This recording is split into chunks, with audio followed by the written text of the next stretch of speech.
So of course, businesses are valued off of the numbers in the business, the profit. How profitable is this business? Let's slap a multiple on it, and here's the asking price or the valuation for the business. But it goes much, much further than just the numbers. The numbers will give you the valuation or the asking price or essentially the appraisal on the business. So you can say, hey, we ran the numbers, we went back 3 years, we went back 5 years based off of the profit or the EBITDA or the net operating income. We're going to use a 4 multiple on this, and the asking price is $4 million. That's great. The numbers will tell you that, and it's necessary, and it's a very important step. However, you need to then say, well, how is a buyer going to view this business? Because yes, numbers are probably right up there at the top of importance for buyers looking for businesses to acquire. But what makes up those numbers is just as important, right? And I talk about this all the time, but you have to start peeling the layers back. It starts with the numbers, but then what surrounds the numbers? Where is the revenue coming from? Who generates the revenue? How consistent is the revenue? How stable is the revenue? How spread out is the revenue, right?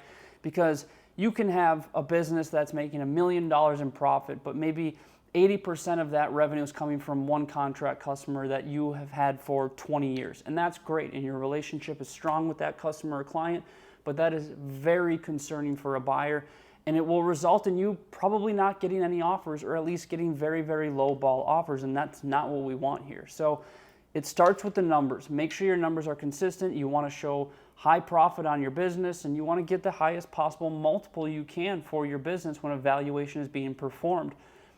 But then you need to ask yourself, how are these numbers coming about, right? And so when I say all of these other things that make up the numbers, who's generating the revenue, right? Is ownership generating the revenue?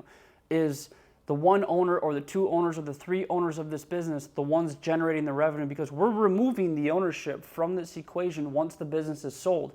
So if I'm a buyer, that's very concerning. These 3 people or 2 people or this one person is generating all this revenue, but then they're going to be gone, so I'm going to lose a bunch of revenue when I buy the business. So therefore, now the numbers aren't as important, right? So you want to start to remove yourself from the business as best as you can, especially from the operations of the business. Now, how stable is it, right? And really what I mean by that is, how spread out is this revenue? Like I touched on this, but is it all coming from 1 or 2 customers? And really what you want to shoot for is keeping your customer concentration at or below 20-25%, just meaning no one customer of yours is bringing in more than 25% of the revenue. So the more you can have it spread out, the more stable it's going to be. Anything that's under a contract with the customer or client is very appealing. Anything on subscription basis or reoccurring revenue is very appealing for buyers, right? So all of these different factors are super important to keep in mind when you are selling your business. Yes, it's the numbers, but you want to start peeling the layers of the onion back and asking yourself, well, what makes up these numbers? Who is making up these numbers, and how consistent are these numbers? And so the reason why I want to make this video is because I have a lot of calls with business owners, and they're very proud with their numbers, and they should be. But then when I find out how these numbers come about, it gets concerning, because I know as someone who helps business owners sell their businesses, the second you go to market with a business like that, buyers flood in with interest on these businesses wanting to take a look, and then they see that customer concentration is high, or the business is being ran by the owner of the business who's generating all of the revenue, or all of the revenue is coming from 1 or 2 large customers or clients of the business. And so those are really the important things that you need to focus on and fix outside of the numbers to attract a ton of attention and a ton of offers on your business.